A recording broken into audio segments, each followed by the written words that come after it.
Hi, Junior with today's thought. The last couple of thoughts were domestic oriented, things in the United States, current events. So now we're going back to Israel, the war between Israel and Gaza. And before I get into what I'm going to get into, I just have to say I'm really disgusted with, at least with ABC. I just watched a news report reporting on the battle, and all it was just showing the damage to Gaza. Nothing really. Maybe they took about 2 seconds on the safe zones that Israel is providing and urging the Gazans in the south to go. No mention of that these people are human hostages, that Hamas is responsible for all the deaths on both sides, and just showed, to make Israel look like as if they wantonly attacked Israel, attacked Gaza. No mention of October 7th, no mention of why Israel is there, why they don't want to be there, how about a 5-minute report on everything Israel is doing to minimize casualties, civilian casualties. And let's also talk about this contradiction that it's really disturbing me that our liberal friends, they want two things, right? They want two things. They have to, I'm going to show you a video from an Israeli Minister of Strategic Affairs, Ron Dermer, explaining what Israel's goals are. And we keep hearing what really bothers me, John Kirby the other day, just restating Israel's right to defend itself. No mention of its right to defend itself, then turn the tables on the enemy and force their unconditional surrender or their deaths, which is what one Israeli, one of the spokesmen, I think it was Hagari, one of the military spokesmen said that they had just killed one of the leaders behind the October 7th attack, an important lead commander, and he said flat out, he broadcast to the people in this division or brigade, whatever it was, that you have a choice. You can suffer the same fate, or you could surrender unconditionally. There are two choices, and that is the only two choices. And our liberal friends don't seem to get it, and they even this Biden administration, who is in big trouble with Muslim minorities that have established large communities in, say, Michigan, certain states that could cost Biden the election. The question to me is why were so many people from a culture that's totally alien to ours in this country in the first place. Why we do have quotas. We know, there's illegal immigration, people who should never be here, but even legal immigration, we have quotas, the numbers of people that could come from certain countries. That was a big during World War II, the Holocaust, Jews being massacred. If you want to talk about genocide, that's genocide. Millions being killed in Europe, and we had a quota on how many Jews would be able to come into the United States. And Roosevelt, who, sorry to say, is we now know was anti-Semitic, he would not let. He restricted Jewish immigration to below what the quotas were in. He let in fewer Jews, refugees from Europe being slaughtered in Europe than the law would have allowed. But I'm getting off the track here, as I often do. So this administration that say on one hand they are they support Israel and the right to quote unquote defend itself. On the other hand, they're saying on the one hand that the war cannot go on too long, that it has to be ended,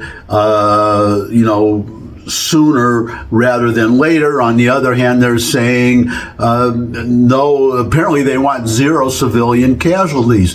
And to accomplish, just to minimize civilian casualties, you have to go slow. So they're asking for, this is a point that Ron Dermer, from whom you're going to hear in a minute, a point that he made. Well, if you want it, we could end the war tomorrow. We could end it very quickly, but a lot more civilians are going to die. So we're going to we want to minimize civilian casualties, and these people accusing these idiots accusing Israel of genocide. Well, there's your answer right there. If Israel was genocidal, then they would just carpet bomb the whole place and just kill everybody and end the war in 48 hours and with fewer Israeli soldier deaths. And they would then go on and attack Judea and Samaria, the Palestinian Authority. So why aren't they attacking there? They're open targets, right? They don't have zillions of rockets to fire at Israel. If they wanted to commit genocide, they'd just go right in there. The whole thing is ridiculous, and as I so often do, getting off the track. The point is that all these things that I've been saying, liberals don't seem to be able, they just can't get it, which really surprised. I don't understand. They just don't get it. That Israel, you can say what you want. Israel, it's an existential threat. It's their country. This is the part that they also don't seem to get. They're not like Belgians in the Congo.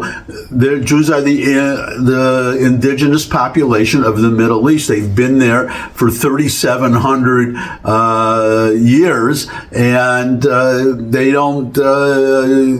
These would be the Mizrahi Jews, are called. These are the Jews who were not exiled by the Romans, and they've lived there continuously. For 3,700 years. They were forbidden. They were exiled by the Romans. By 1869, this was before Zionism, 30 years before Zionism. They were already the majority population of Jerusalem, for example. But the point is, it's their home. They're not going to leave. They're not going to, as some of the Jew haters say, go back to Poland. They're not from Poland. And what if I told the Arabs, the Palestinians, go back to Dearborn Heights, Michigan? I can imagine the pushback I would get from that.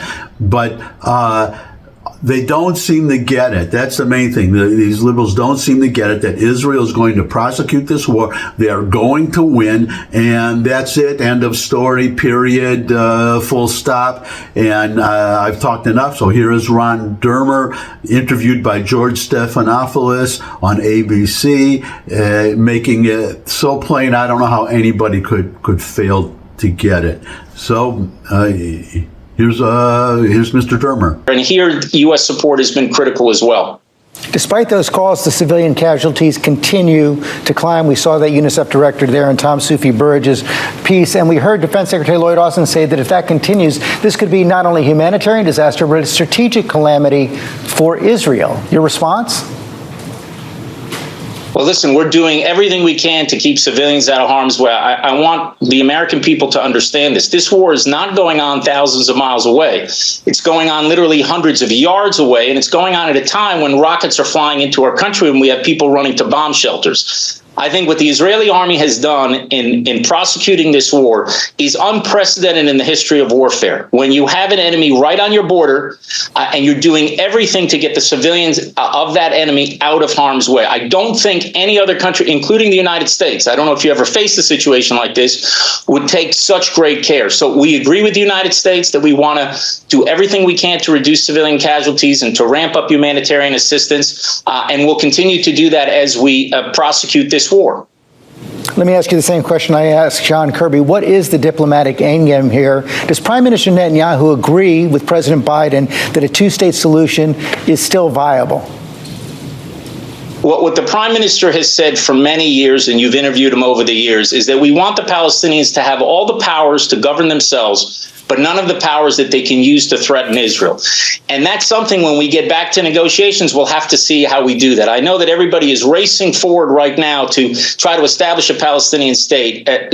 For the people of Israel, they don't even understand that, because we just suffered the equivalent of 29 11s. And I think the last thing you want to do is send a message to any terror group that the way you're going to achieve some sort of aim is to perpetrate a massive terror attack. I think right now what we have to focus on is destroying Hamas, We have to get rid of this terror organization, this ruthless, brutal terror organization within Gaza. I think that's going to present many different opportunities. It's going to enhance Israel's security. It's going to be very good for the Palestinians of Gaza because they're not going to have to go through round after round. And I think it's going to open the door to a regional peace. And in the context of that regional peace, we'll have to figure out how we can put ourselves on a path towards an ultimate political settlement with the Palestinians. That's what everybody wants, and I think we can get there. But the first thing we have to do is destroy Hamas, which is not interested in any peace, any two-state solution. They just want to destroy the state of Israel.